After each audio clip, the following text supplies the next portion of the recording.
Wake up your morning in a brand new way with the positive people, places, events, and things in and around your neighborhood and around the world. No matter where you live, your mornings are about to get better. It's the refreshing way to start your day. No doom or gloom, just bright sunshine no matter what the weather. Metro Magazine with Bonnie McDaniel. Inspiring, informative, intelligent, Ion. Positively the best way to start your morning. Good morning, I'm Bonnie McDaniel and welcome to Metro Magazine. We're going to be talking to Kelly Johnson, who is the chairman of the board of directors for the Lamb Center of Fairfax County, and I got that right. Absolutely. And we're going to be talking about a very tough subject this morning, which deals with hunger in the United States and also homelessness, because there is a connection between the two when I looked at my research.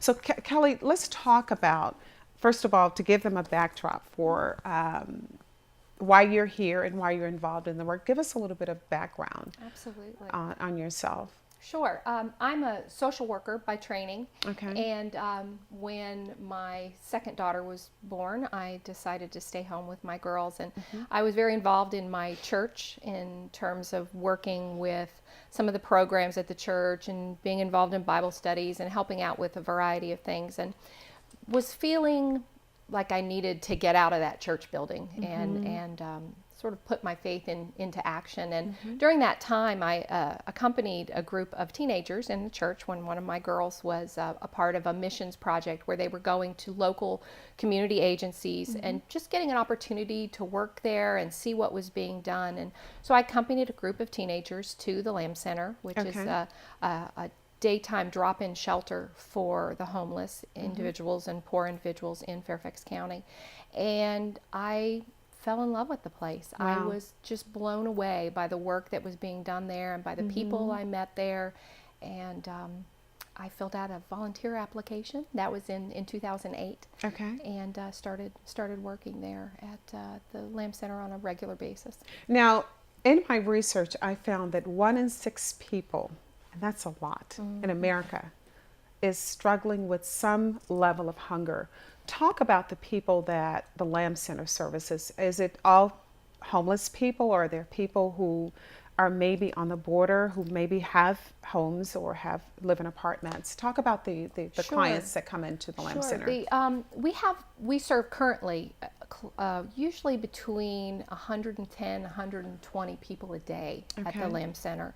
And it's in the middle of Fairfax City, and people come to us from a variety of different circumstances, but most of them do not have regular shelter. So they may be sleeping in their cars. In the warmer months, they may be sleeping in the woods.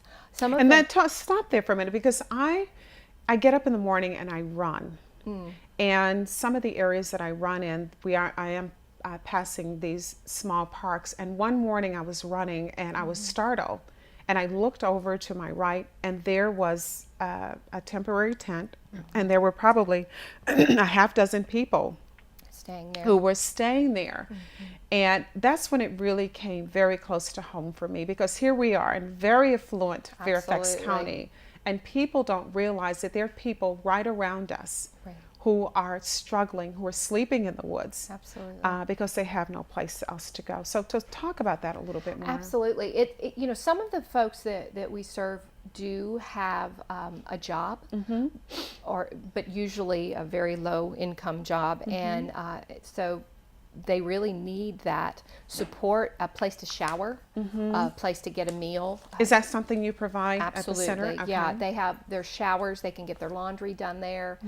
There is both breakfast and lunch served every day, and so these folks may be working, but still are on that edge of being able to provide just the basic needs for themselves.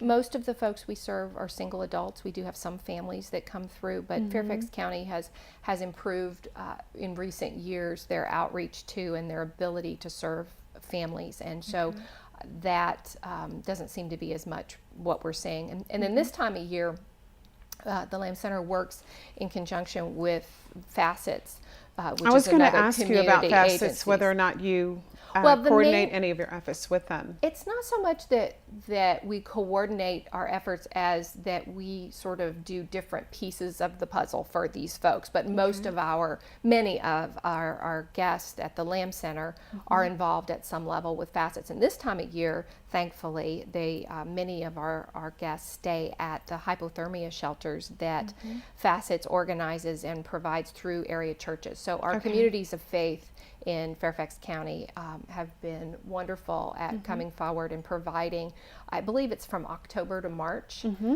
a place for some of our guests to be able to stay if they choose to take advantage of that, so that they're not out in the elements. Obviously, we've had a really difficult winter. We have. And here we are in March, and tomorrow we're talking about a major snowstorm. Exactly. Yeah, and a lot of people, which is one of the reasons I wanted to talk about this, because I'm involved with feeding the homeless through my church, and I've also been in previous years involved with some out of DC, because I spent a lot of time in DC, so I wind up using a lot of my effort there. But you all know that I support you through the work that I do here at the station to make sure people are aware.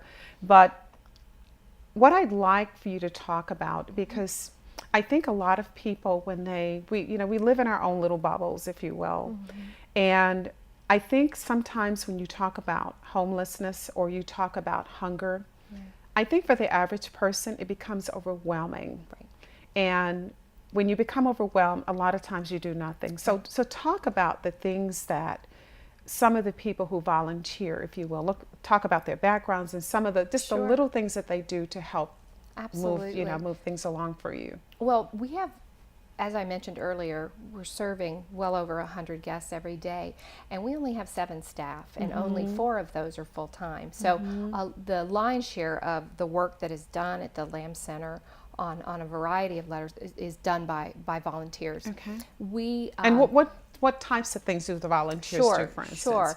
They work in the laundry. We have several washing machines and dryers there, and our guests can bring their laundry to, it's a section back in the corner of the Lamb Center, and hand those in to the volunteers that are back there, who basically are running those machines run, as you can imagine, from the minute we open until actually well after closing, and then they come back in, they sign in and sign out the laundry. So those are folks from I guess most of our volunteers come from area churches, because so much of our support comes from the faith community in our area. And so many of those people maybe first heard about the Lamb Center through their churches or through a friend from their church who also works there. One of the things that I've found really rewarding, I've been serving there on Tuesday afternoons since 2008, and I've always gone on Tuesday afternoons, and I am still one of the newest Tuesday afternoon volunteers. So many of our volunteers have been there for years and years and years, and it's just really a part of their lives. And so let me back up, we've got the folks in the laundry, and on Tuesdays that's usually Della and Pat, and on then we've also got folks who are working over in the kitchen. And we don't have a full kitchen. We have, I guess, we have a refrigerator and a sink, but we don't have any area to cook besides a microwave. And so if you could stop for a minute, not to interrupt you, but go back, because I'm thinking about the idea of a shower. Talk about how important that is for someone who's homeless and can't take a bath, what it does to their self-esteem and their value in terms of themselves as a human being. Talk about that just for a moment. Absolutely. One of the other services that are available there are showers. We have a women's bathroom and a men's bathroom, and there are shower facilities there, and they can come over to the laundry area and get a towel and soap and deodorant and a razor and all of those kind of things. And as you said, the dignity, I think, that is a part of just being able to feel like you're presentable in a way that, and especially if you're sleeping in the woods, if you're wearing 1 or 2 different pieces of clothing that you sort of cycle through on a regular basis, it's huge, obviously. I was working with one of the hypothermia shelters. My church is one of the churches that hosts the hypothermia shelter, and I was serving there as a volunteer a few weeks ago. And our church, we're lucky enough to actually have a shower. Some of the churches are smaller and don't. That's not something that the churches have. So I was doing the walking the guests back and forth down to where the shower area was, and you know, when it was their turn to get in line to shower, that was huge. You know, Yeah. thank you so much. I'm so happy to get the opportunity. Oh, I feel so much better. You know, when I'd be walking them back, and you know, it's something like you said. You know, that we take it. We take it for granted. Absolutely. Yeah. You know, I get up and can get in one of the couple of showers in my house. You know, Or take a nice long bath and exactly. have nice clean towels, Right. you know, at Right. will. Right. Absolutely. And that's something that I think a lot of people, again, when I talk about the average person, when they talk about or look at reports on homelessness or Right. hunger in this country, I know many of them probably feel overwhelmed and feel that they can't do anything about that. Right. So we're going to take a quick break, and I want to come back because I'm breaking down all of the services that you provide, because I'm hoping that with people listening in, they can say, oh, I can do that. Absolutely. And so we're going to take a quick break and come back in just a moment, talking about homelessness and hunger in the United States, in particular in Fairfax County. And we'll be right back. When you throw away money on wasted electricity, you're throwing away everything you could have bought with it. Saving energy saves you money. And we're back. And if you're just joining us, we're here with the chairman of the board of directors for the Lamb Center located in Fairfax County. And Kelly, when we went to break, we were just starting to talk about some of the services that you provide to your clients. And I like the reference of client that you serve every day. So we were talking about the bath and the showers that you provide to your clients. And one of the things that really got me to thinking was the fact that you were talking about the clean towels and the shaving products and things like that. Talk about that a little bit more, because I want the people who are listening in this morning to begin to imagine what they can do, because there is something that every single person watching out there can do. So talk about that a little bit more. Well, the majority of, well, not the majority, really all of the products that come into the Lamb Center are donated by people like you and me.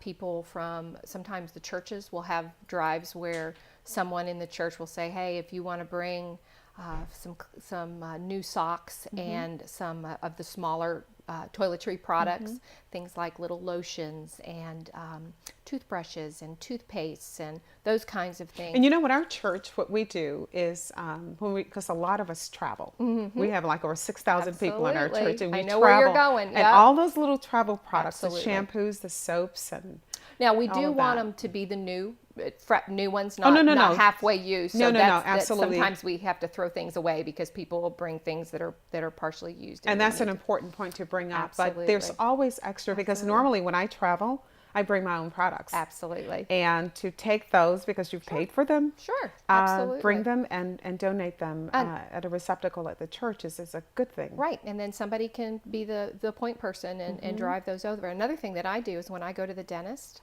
I ask my dentist if they would like to donate some toothbrushes and floss and some toothpaste, and so far every time I've asked, and sometimes I've forgotten, but every time I've asked, they've said, well, absolutely, and they'll give me a bag that I can take in and have there. So it's those little things that we can't run the Lamb Center without. We need those things. And one of the things that's been so rewarding over the years is, we'll notice that, okay, we're almost out of paper plates or napkins or whatever, and they'll think, oh, we need to contact the churches and see if we can get those things. And then in will walk somebody from off the street with just exactly what we need. And we're like, well, thank you, God, It we'll always seems to work like that. It's really been amazing. And and as I mentioned earlier, all the food we aren't able to cook there on site, so all the food is donated. And how that generally works is a church or a group of people, maybe a small group within a neighborhood that meets together, or but mostly churches will have say the second Tuesday of every month, and they'll do lunch, and they know that what we're doing is talking about feeding 100 people, and so they'll show up that day around 11:30 with those big foil things that you get at Costco or one of those places, and fill those with a casserole or whatever their group decides to make, and bring those in, and maybe some fresh fruit, salad, those kinds of things, and then we will serve those to the guests there starting at about 11:45 or noon. And so that happens every morning for breakfast and every day for lunch. 7 days a week? No, we are open on Monday through Friday from 8 to 3, and then on Saturday we're open from 8 until right after lunch, so that's usually around 1 or 1:30 on And Saturday. Sunday it's closed. You're closed, okay. And so the churches, some of the churches and some of the church groups within the area that reach out to this particular population sort of fill in the gaps on Sundays. Okay. Now, you talked about feeding, and you talked about showers and doing laundry and all of that. What about, especially when it's cold, how do you coordinate, or do you coordinate with, you mentioned facets, Right. with some of the other service providers in the area? How does that work? Well, as I mentioned before, the churches are the ones that provide the shelter for our guests during the winter months. And the way that works is every week there are 2 churches, and they, for whatever reason, I don't know why, decided to call one the Red Church and one the Green Church. And through facets, our guests can register to be to have access to those churches. And so each week at the Lamb Center, we have, it's posted at the front desk where they sign in, it's posted on the door where they walk in, which is the Red Church and which is the Green Church. And the way the transportation to those sites happens is different every week. Some of the churches have vans or things that they can come and pick up guests. Sometimes there's a variety of different places that happens, that they can get picked up, or sometimes our guests, we can give them bus tokens to get to the church, and so we coordinate with facets in order to get those. Some of the churches will give us bus tokens, they'll purchase bus tokens. So it's different with each church, because the churches all have a variety of levels of support within their congregations in terms of what they can provide. As I mentioned, my church was doing it a few weeks ago, and it was one of the days, well, actually, President's Day happened in that week, and the Lamb Center was closed. And so our church decided to go ahead and stay open that whole day because it was really, really awful weather. And then the next day we had one of our snowstorms.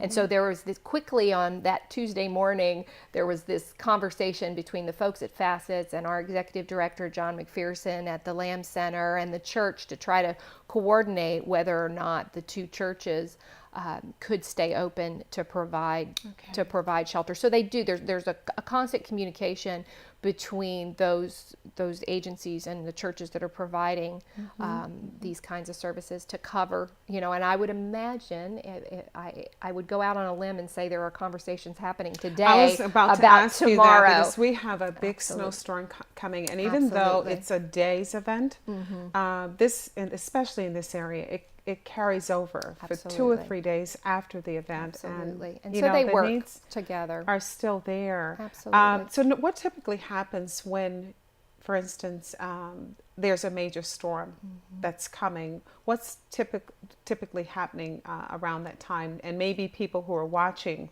and I'm hoping that this is the last snowstorm of the season. Yes, absolutely. But, for future reference, Right.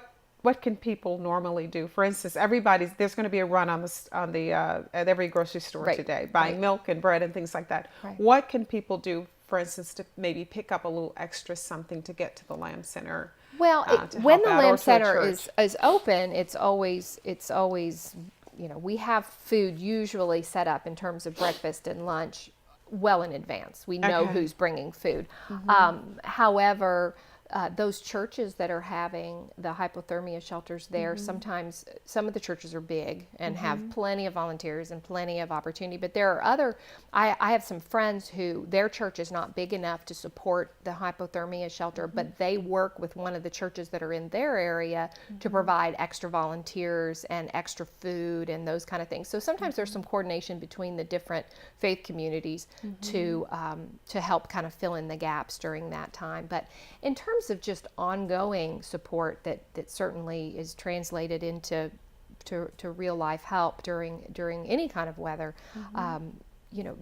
as I mentioned before, the Lamb Center really runs on those donations from people within the community, both in-kind donations, things like paper plates and napkins and food and toiletries, but also we are completely supported by the financial donations of people in the community.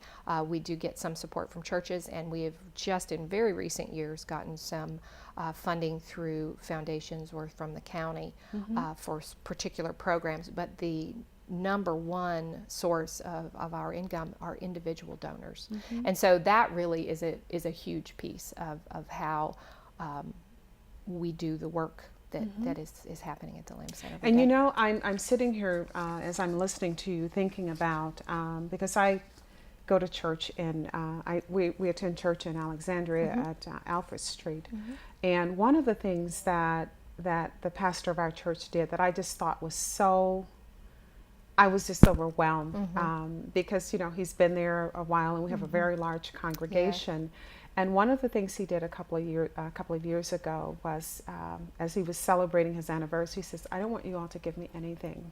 He said, "I have this vision in my head that I want to be, you know, really follow the path of my faith and feed 5,000 people." Wow. And he put that out there, and we've accomplished that. And so I bring that up to say that the faith community can do a great deal. Absolutely. Because you have a lot of people who are concentrated in one space. Absolutely. And everybody can do something. Right. So talk to me a little bit more about how does the Lamb Center, if you have a need, what is the process that you go through in terms of reaching out to the faith community to provide what you need? Well, and I'm sure that we'll talk more about this, but we're in the process right now of building a new building. And that's what I want you to get to. Yeah, absolutely. Which is hugely exciting. We have grown to such a degree. When we first started in the particular location that we're in now, we were having maybe 45, 50 guests a day. And as I mentioned before, we're well over 100 and we're bursting at the seams. There were only a couple of staff at that time, and now we have a staff of 7 or 8. Plus we're sort of the central location for county agencies to find our guests and these particular clients. And so we have someone from the health department in the county that comes in once a week. We have people from the VA who come in and meet with our veterans, and we have probably 10 to 15% of our guests are veterans. And we have someone who comes in from the mental health for the process through the county, and they access some of our folks through this location. So when that happens, when those folks come in from the county, we kick one of our employees out of their office or their desk. So there's this constant musical chairs going on. So because of that, we're very, very, very excited that we have just recently purchased property just around the corner from our current site, and are in the process of both raising a lot of money to build the new place and also interviewing contractors and so on and so forth. We're hopeful that we'll be able to break ground within the next 6 months and be into our new space within hopefully probably the spring or fall of 2016. So all of that to say that we have recently really been going to both our donors who've been with us for years, who absolutely keep the doors open, but also going back to those faith communities and saying, you've been a wonderful part of the Lamb Center family for all these years, but now we need to ask you for more. And a couple of stories just here recently, we had McLean Presbyterian Church said that they wow, that's a huge congregation. It is. It's a great, very generous, and they do a Thanksgiving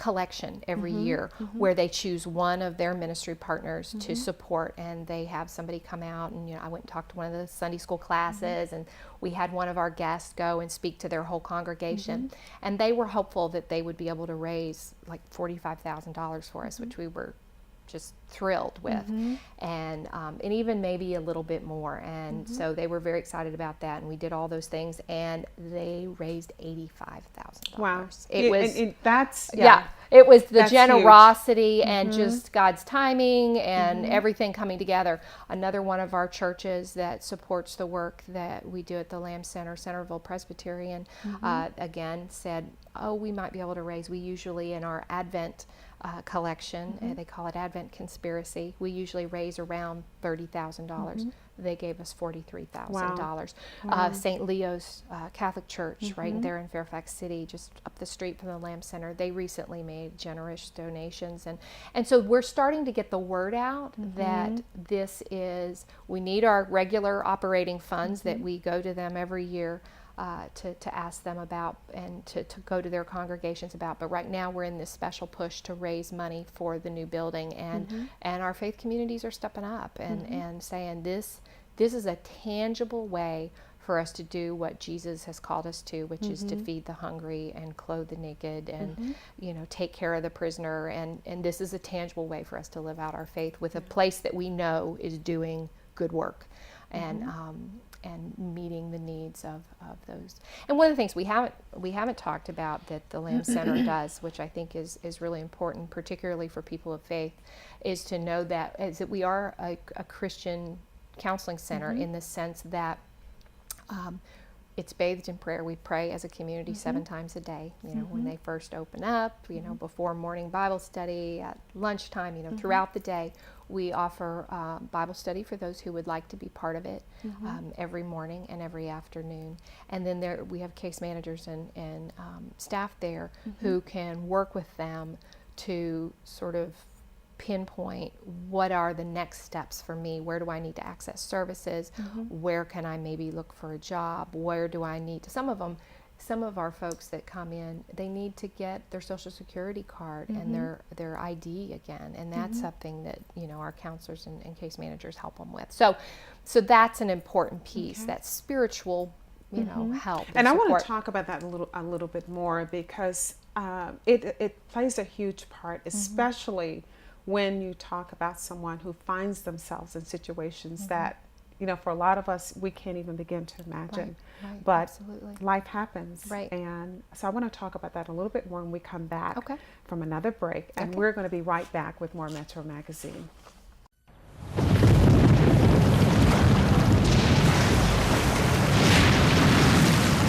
Up to 40% of businesses never recover after experiencing a major disaster. Make a plan at ready.gov/business. When you throw away money on wasted electricity, you're throwing away everything you could have bought with it. Saving energy saves you money.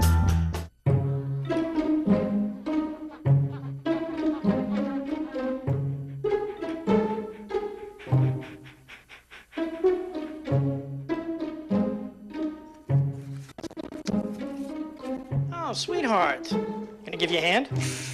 No thanks, Dad. I got it. Okay. I'm gonna go fix the lamp in your room. You don't have to be perfect to be a perfect parent. There are thousands of children in foster care who will take you just as you are. Kelly, when we went to break, you were beginning to talk a little bit more about the spiritual aspect of what you provide your clients. So if you could talk about the importance of that to people who find themselves in hopeless situations, if you would. Absolutely.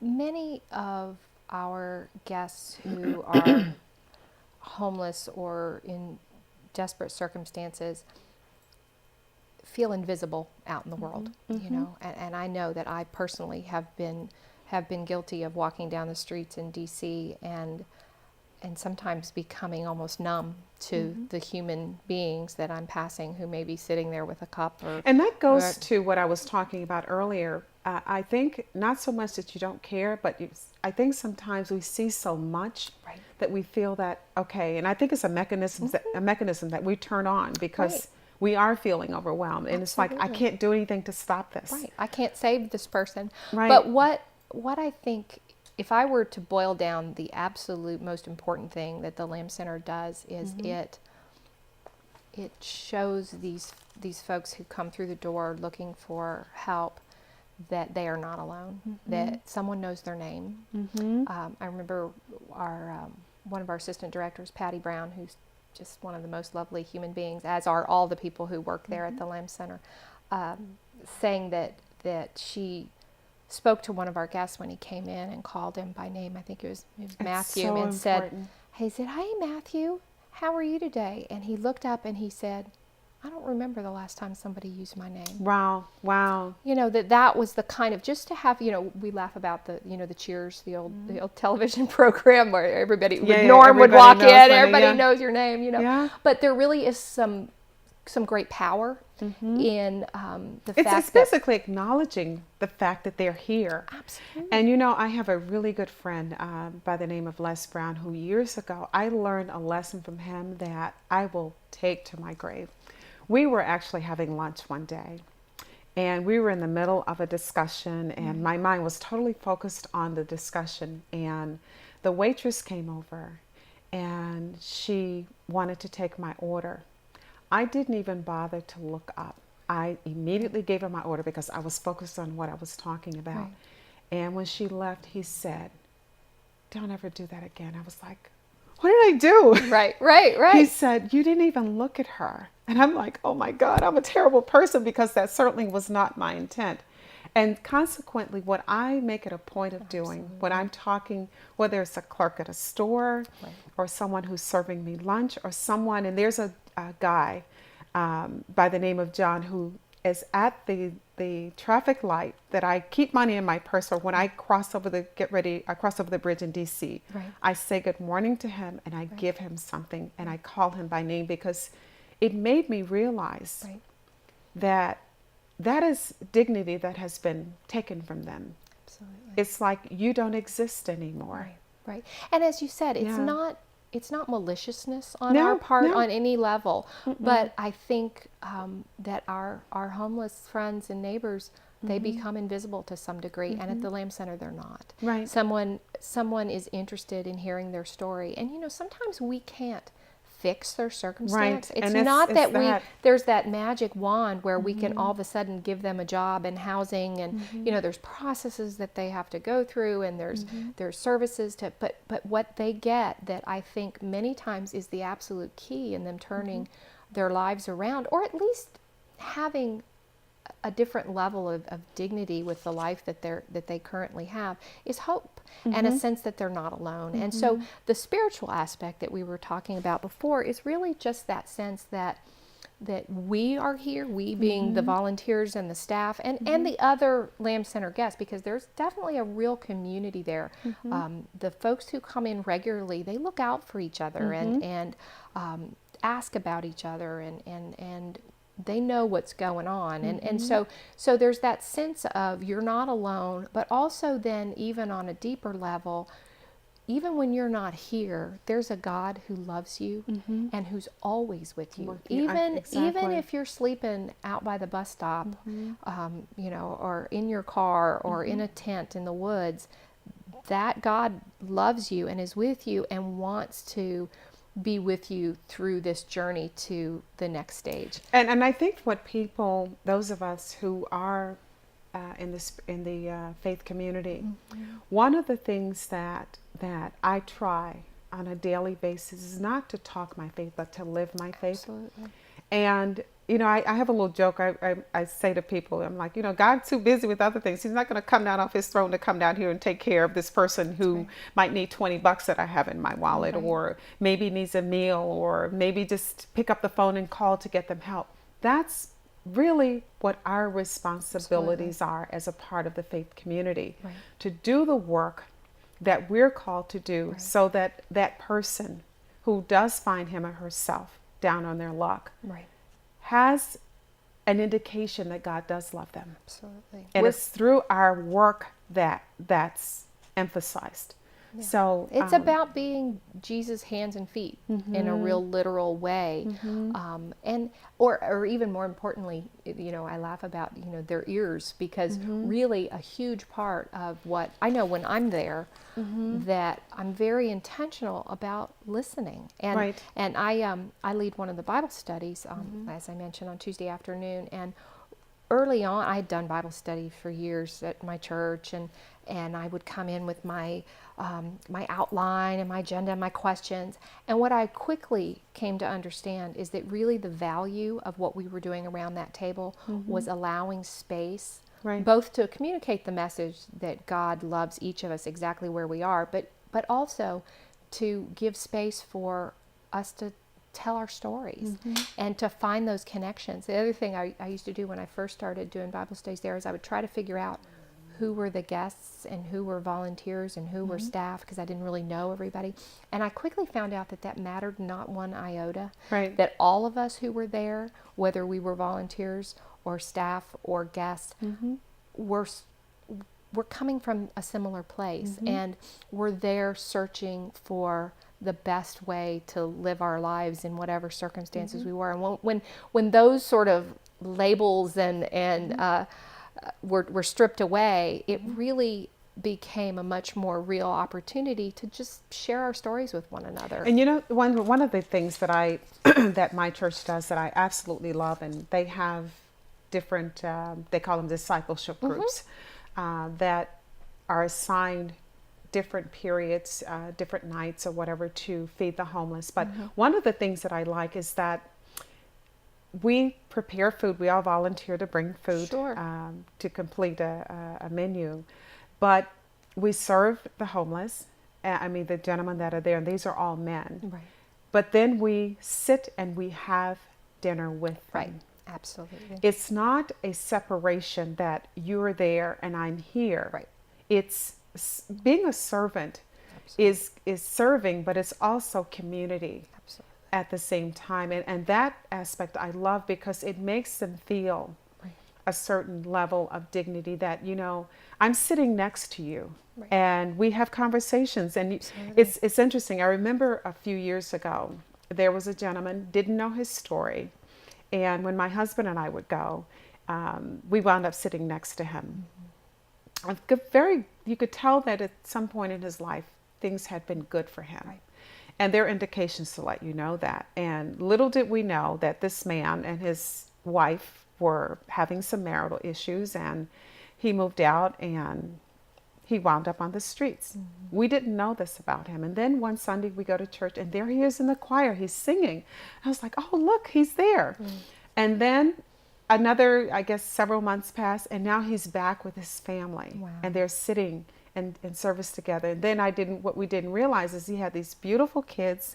And I bring this up to say that there are so many of us who are living great lives who, if a circumstance like that happens, you're on the street for whatever the reason. Well, and it's interesting to me, as I've spent this time over the last several years getting to know a number of sort of our regular guests who've been there, that many of them have college degrees, have had very responsible jobs within the government, and like you said, a series of circumstances, or perhaps a mental illness issue, or sometimes an addiction issue, or just a series of health issues. There's a gentleman that I've gotten to know well, and he sometimes speaks at the churches for us.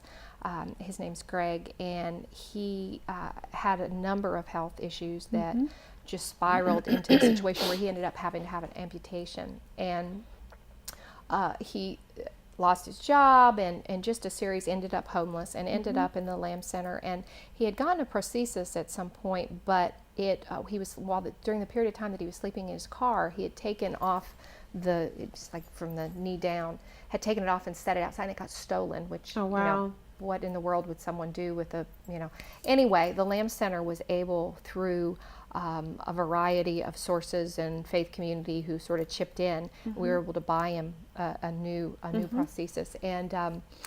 And he was one of the most absolute faithful attendees at Bible study, and a learned, educated man who knew God's word and was always quick to throw in, and very much encouraging other folks. But anyway, he's recently gotten a job with one of the local car dealerships and has gotten into housing, and he's doing great. And it's just one of the stories of someone who he was hanging around for a number of months, and he spoke at our banquet last year, one of our biggest fundraising events that we do each year for just our regular operating budget is we have in the fall each year, usually October, we do a large banquet where we invite our donors to come and hear stories from some of our guests, and Greg was one of the ones who spoke this past year along with a couple other folks, and we share with them a little bit about what we do at the Lamb Center, so on and so forth. But that's a big part, and we always, probably the highlight of that evening every year is hearing from a few of our guests who sort of share their journey. So. If you could, we've talked about what seems like adults who are your clients. Are there instances where you have families, there are children who are coming in, and if there are, talk about those instances and what were the circumstances and how you've been able to help? Right. Well, for the most part, the folks that come into the Lamb Center are single adults. We do have a few people who cycle through who sometimes will have children, but for the most part, those folks are pretty quickly. Facets has some places for families, and then we have the Kate Hanley shelter in Fairfax County that is really pretty good at making sure that we quickly move those families with children into temporary shelter and then into housing. In the summertime, we see a few more kids than we do during the school year. Do you? Yeah, Okay. and is so, that because maybe they're on free lunches or whatever, and now that's gone away? Absolutely, exactly. So during the year, mom may be able, whatever circumstances that they're in, might be able to sort of make sure they're getting enough food through the schools, and then during the summertime, there's less of those opportunities available. So they may come in for meals. Okay.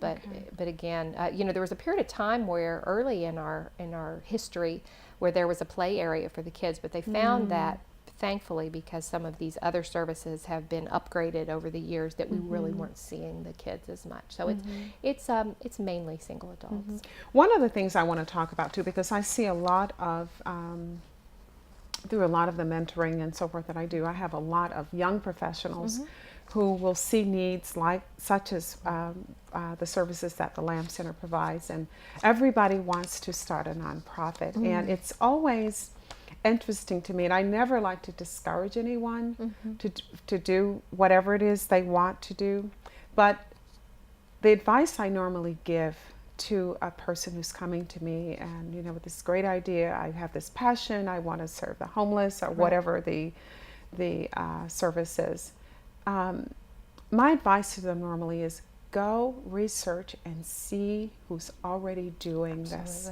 Absolutely. And go and lend your support and work out your passion that way. So talk about that and how they can come and integrate themselves into an existing organization. And so talk about that a little bit, because I get a lot of that, people wanting to start a nonprofit, and that's a great thing, but Right, but when there's already services in place, like you said, it's a great thing to educate yourself, and we always are very, very open to people dropping by the Lamb Center and coming in and taking a tour and learning about our program. We have a lot of young people, particularly church groups, that come in the summer and serve at the Lamb Center, and that's a great way to learn about it. We have people that will come in and, again, take a tour, maybe sit in on one of the Bible studies and just hang out with our guests and talk and hear their stories and just be part of the community in that way, and so they can kind of see what happens and what's going on, and So we always encourage that. I tell people all the time, come on Tuesday afternoon, and I will personally give you a tour. And I'm going to have to try to see if I can fit in and come. Yeah, we'd love that. Yeah, we'd love to see that. if there's love something that. I can do. Well, and you will see then when you come to visit, you will absolutely see why we need a new building. That's one of the things we've been telling people who are interested in supporting this particular thing. They go, come and see. But for folks who might come to see and feel like, this is something I want to be a part of, we do invite people then to fill out a volunteer application. And then we try to integrate people into either being on an on-call list where, because we have our folks, like I said, who are sort of the regular, they come every Tuesday or they come every Thursday or they come and do Bible study on this morning, or maybe they work the front desk or the laundry on Wednesday or whatever. But many of our volunteers are retired, and so they may travel, they may have other, we always laugh that, every time a new grandbaby comes, we lose our volunteer for a week or two. So, but we plug people in that way where they may start by coming in as a sort of an on-call filling spots. And then there just are always, it's just sort of an evolving process. And as I said, what is always amazing to me is how many of our volunteers have been with us for years, because they feel part of the community. I remember when my kids went off to college both times, and the folks at the Lamb Center, the guests who are there regularly, and they're asked, how are you doing with your kid? They pray for me and I pray for them. And that's just, it's really a very tight-knit community. And so that's why it's sort of, you need to come see in order to really get a feel for what's going on there. And, we recently had a situation where one of our guests died, was in an accident, and they were trying to figure out who his next of kin was so we could find out. And anyway, through a series of circumstances, they found a file through the police department, found a place where this person had listed, and they had listed their next of kin as the Lamb Center, as our director, Dave. And that, I think, really was an example of the kind of sense of home. And it's so interesting because I think if you ask a lot of people to give a description of a person who's homeless, it would probably be very far from what it actually is, that person is. Because there's circumstances that lead a person to that situation. And on a very personal level, I often think about my life and, have a great corporate background and know a lot of stuff and had a business and lost big time. And I think about the fact that, because it was a huge financial strain, and had it not been, for instance, if I was single, it could possibly have happened to me. And that really brings it home, because it only takes something devastating like that to happen to you, and there you find yourself. Absolutely. Because had it not been for my husband, who continued to carry the family and everything, who knows? And I bring that up not to talk about my own personal situation as much as to talk about the fact that it can happen to anyone. You can be flying high one day and life happens. It could be illness, the loss of a business, the loss of a job, a very good paying job, and there you find yourself. So it's something that we, as those of us who are doing well in life, it's something that we need to pay attention to, because it happens and it comes out of nowhere sometimes. And so we definitely need to pay attention. Now, we talked about, you brought up the fact that you all are going to be building a new facility, and we're going to take another quick break. And when we come back, I want you to talk about that facility and talk about what people can do to support you with that. And we're going to come right back with more Metro Magazine. When you throw away money on wasted electricity, you're throwing away everything you could have bought with it. Saving energy saves you money. And I do hope you've been following us this morning, because we've been talking with Kelly Johnson of the Lamb Center of Fairfax County about homelessness and hunger. And this has been a really, really big eye-opener for me, on so many levels because this is right in my backyard, if you will. So when we went to break, you were beginning to talk about the center that you're very excited about. Absolutely. And that's due to maybe open in 2016. So talk, if you will, specifically about what the center is going to comprise, Right. and also what people can do, because you're going to build the center, but you got to fund it Absolutely. as well. So Absolutely. let's delve into that a little bit. You bet. This has been something since we have literally been looking for space since 2004. Where we are currently on the Circle in Fairfax City is just not the best location, besides the fact that we've just outgrown the center. Right. And so we are hopeful that our new center, it's been designed, we have plans in place. We had the support of Fairfax City Council, who approved our special use permit, which was a huge, that was in the middle of November. So now we're moving forward, but it's going to take a little over $4 million to make this happen. Now the good news is we are over halfway there, which is That's wonderful. a miracle. And you haven't even broken ground. Miracle. Wow. And we have had, as I mentioned earlier, our regular donors, but some new folks. One gentleman wrote a check for $500,000 who asked to remain anonymous. We have had some folks who've come forward and said, this is something that I know I can do in my community to make sure that the needs of these folks are being met.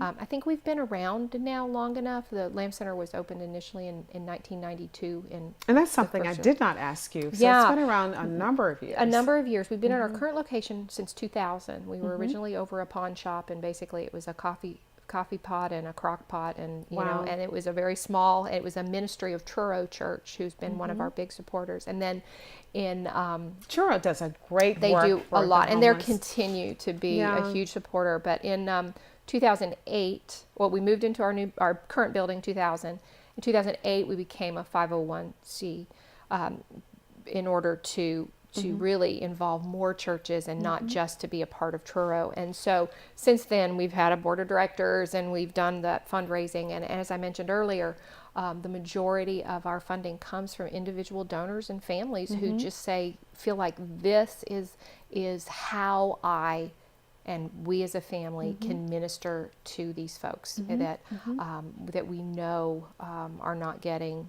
these services in other places. And so again, we still have a couple $1 million to raise for this new building, but we feel like we are well on our way. We're trying to get the word out. We're trying to get people to come in and take a tour and learn more about what we're doing and sit down and look at our plans. We're approaching some different corporations for possible grants. We are going to our churches. I mentioned earlier, some of the churches are taking special offerings in order to really hone in that this is something that we want to be a part of. Because we feel like this is the first time we've had our own building. When we build this new building, this will be, So what's going to be now. in the building? Well, it'll be a larger version of what we have now in terms of we hope to have a larger warming kitchen. We hope to have certainly a larger great room where most of what happens, and certainly maybe a few more, washing machines and a few more showers. But probably one of the biggest things that we need desperately is more office space so that we can have more of the county workers come in. And Fairfax County has promised us $500,000 towards this, and part of that is that we will have designated space for their folks who come in from the county. So we're thrilled with huge that. Oh, amazing! And that was something, that they've really been wanting to see happen, because as I mentioned before, when the nurse comes in now, we kick the executive director out of his office. So it's just this whole sort of musical chairs. So we want to also have something that we don't have now, which is a classroom space to be able to do more kinds of trainings and bring in folks to do budget planning or have people who could come in and teach interview skills or help people with their resumes, some of those kind of things that we really are doing in a corner, or we just don't have space to do it all. And you just brought to mind, and it's something that maybe you want to think about a little bit more. I know one of my clients, gentleman out of DC, he's actually, as a part of his business, is trying to reach community such as what you serve with the Lamb Center, to provide training for, he's bringing them in as apprentices Absolutely. to provide training, to teach them a skill. Absolutely. And when he told me about this, it's this guy by the company by the name of Greenscape Environmental Services. He's Right. teaching them green technology, Right. to be able to go, and because that's a very big Absolutely. growing market. So if there are any businesses out there who are looking for the opportunity to provide training and skilled workers for the Absolutely. future markets, that's Absolutely. an excellent opportunity And for you that's to do that. something that we really want to be able to do more of, that we simply, with the space we have now, are unable to really provide. And you're getting people, you're moving them from homelessness Absolutely. and hunger into being productive, Absolutely. Citizens in the Right. community. Absolutely. So I love that idea. Yeah. So those are some of the things that we hope to be able to have in the new space that we simply don't. But don't you have mentioned now. the mental health part of it. Is that part of what you're going to bring in? To get Absolutely. counseling Well, and we support? already have a mental health worker from the Right. county that comes in regularly, but again, because there just isn't the space available, we are doing a lot of, kind of making it up as we go along with the space that we have. So we want to be able to have that designated space, and that will enable us to hopefully have more caseworkers eventually.